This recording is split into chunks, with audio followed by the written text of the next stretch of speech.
欢迎你来到今天的每日中文课。在今天的课程里，我们将学习一个特别实用的场景。如果你在中国生活，肯定会在网上购物。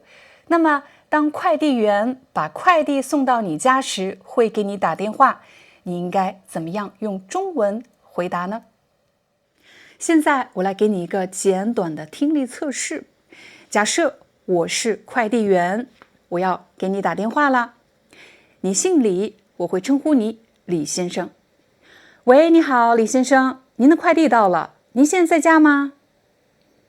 刚才我说，你好，李先生，您的快递到了，您现在在家吗？在这里，请大家注意，现在在家吗？有两个在，但是当我们说快的时候，其实我吞掉了一个在。您现在在家吗？听上去是您现在家吗？现在的在我几乎没有发音。其实这个现象在英语、法语里比较常见，但是我发现在中文里，我们说快的时候，其实也会出现吞音和连音的现象。你现在在家吗？你现在家吗？当你接到这样的电话，应该怎么回答呢？有些朋友如果住在中国，对中国的生活环境比较熟悉，比如你知道很多在城市当中的中国居民住在一个小区，这个小区呢，通常是一个住宅区域，而且是封闭起来的，有一个大门。在中国小区的门口会有一个类似像办公室一样的小房子，这里面的人可以是保安或者是物业的工作人员，他们的职责就是要确保小区的安全。他们一般会检查进入小区的车辆，还有人员，就是什么人进入到小区。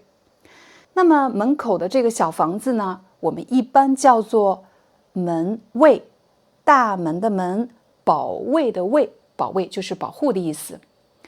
在一些北方的地区，你可能也会听到传达室，这是一个比较老的名字。在几十年前，尤其是国企单位，他们的单位门口会有一个传递消息的这么一个办公室，所以传达室，传达消息的办公室，同时也负责这个单位门口的安全。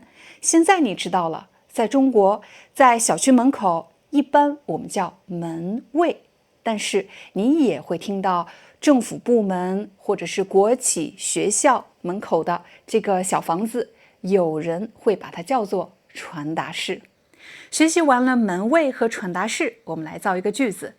比如，你可以给快递员说：“麻烦你把我的快递放在门卫。”麻烦你把我的快递放在传达室，都是可以的。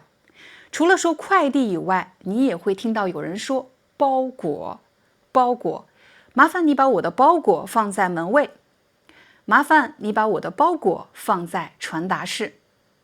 学习完了这个句型，我们再来看一看人物的称呼。在门卫或者传达室工作的人，如果他穿着制服，而且像警察一样的制服，这样的人我们称作保安。那保安如果接过了你的快递或者包裹，他也许要签名字，确认他已经接收到了这个快递。这个动作我们叫做签收，就是指签字接收的意思。所以你可以给快递员说：“麻烦你让保安签收一下。”麻烦你让保安签收一下。在一些比较专业的豪华的小区，保安是一个特别常见的职业，但是在一些比较老旧的小区，可能不是保安，而是门卫的阿姨或者门卫的大爷。怎么用阿姨这个词呢？我之前在陶艺这门课当中曾经给你教过。在中国，小孩子如果见到年轻的或者年长的女性，一般要叫阿姨。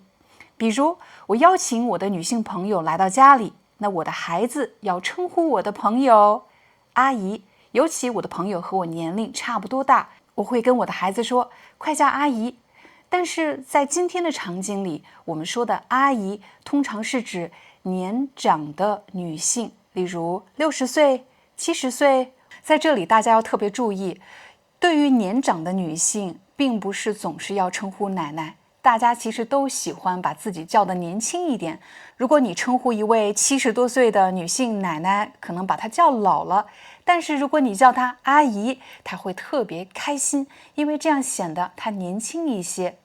所以你记住了，在中国，对于60多岁、70多岁的年长的女性，我们可以称呼她们阿姨。我们再来一遍刚才的句子，麻烦你让门卫的阿姨签收一下。麻烦你让传达室的阿姨签收一下。说完了女性，我们再来看年长的男性。对于年龄比较大的男性，比如80多岁的男性，我们怎么称呼呢？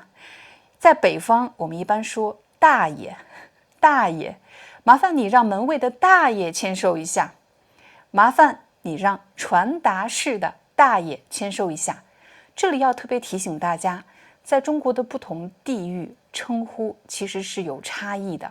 如果你到了广州、北京或者上海不同的城市，其实你要问当地人怎么称呼比较合适呢？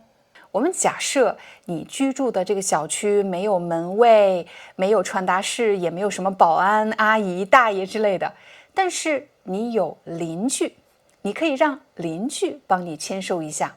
你可以说，麻烦你让我邻居签收一下，或者麻烦你让我邻居代收一下。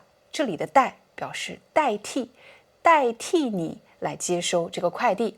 我们再来一遍，麻烦你让邻居代收一下。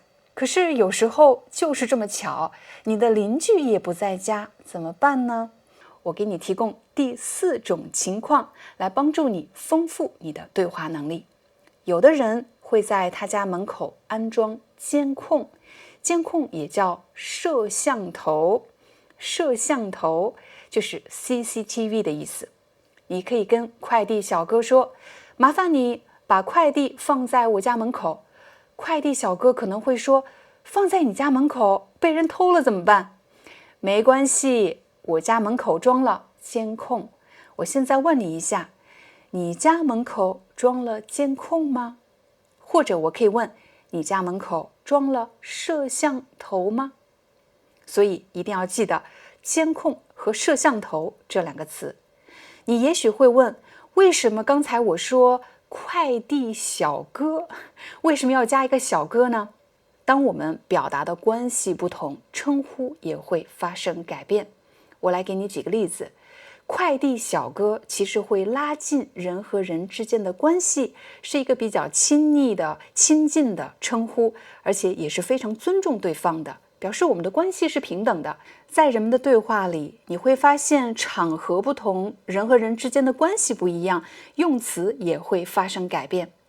当我称呼某个人快递小哥，其实拉近了我们之间的关系，显得更加的亲切。快递小哥，有的朋友可能会问了，年轻的男性我们可以称呼快递小哥，那年轻的女性呢？比如这里有一位年轻的女性，她比我年龄更小一些，她可能为了让我感觉自己很年轻，她会称呼我小姐姐，这样呢，让我听上去或者感觉自己好像年轻了一点。有的时候你也会听到商家会称呼顾客美女，美女进来看看吧，美女这件衣服怎么样，美女。但说实话，大家在用这个词的时候要谨慎，尤其是受过高等教育或者说有一个良好背景的人，他们其实不太喜欢被称呼美女。但是呢，有的人其实是很喜欢被称作美女的，因为显得自己很年轻、很漂亮。每个人在理解语言的时候，他们的角度和心理是不一样的，所以可能我没有办法给大家一个绝对的标准。总体来说，如果你去购物、去商店，那么为了让顾客有一个很好的感觉，如果你是女性的话，可能会在中国听到有人叫你美女怎么样，它其实是向你表达友好，希望让你感觉年轻一些。但是呢，如果是在一个正式的商务场合，或者你接触的这个对象他受过良好的教育，那么我建议你千万别用美女这个词。最后要提醒大家，其实快递员的工作非常辛苦，如果你对他的服务满意的话，别忘了给他5分好评哦，或者5星好评哦。我们来梳理一下今天学到的内容。首先，我们学到在中国的比较高档的小区门口会有门卫，但是老的小区或者政府部门、学校、医院可能会称作传达室。那么在门卫里工作的人，如果他们穿的是制服，像警察一样，我们称作保安。如果是一个比较老的小区，在里面工作的人是一位年长的女性，我们可以称呼阿姨。如果是一个年长的、年龄比较大的男性，我们可以叫他大爷。但是请注意，这是中国北方的称呼，到了其他城市，你要仔细听当地人是怎么称呼他的。最后，我们还学会了2个动词，麻烦你让什么什么人帮我签收一下，麻烦你让邻居代收，代替我接收。所以请记得签收和代收这2个动作。最后，我们还给大家分析了，对于年轻的男性，有时候我们会叫他小哥，例如快递小哥；年轻的女性呢，有时候叫小姐姐或者美女。但是大家记得，美女这个词不能用在正式的场合，有的人喜欢，有的人很反感。好了，希望今天的课程对你有帮助，我们下节课见。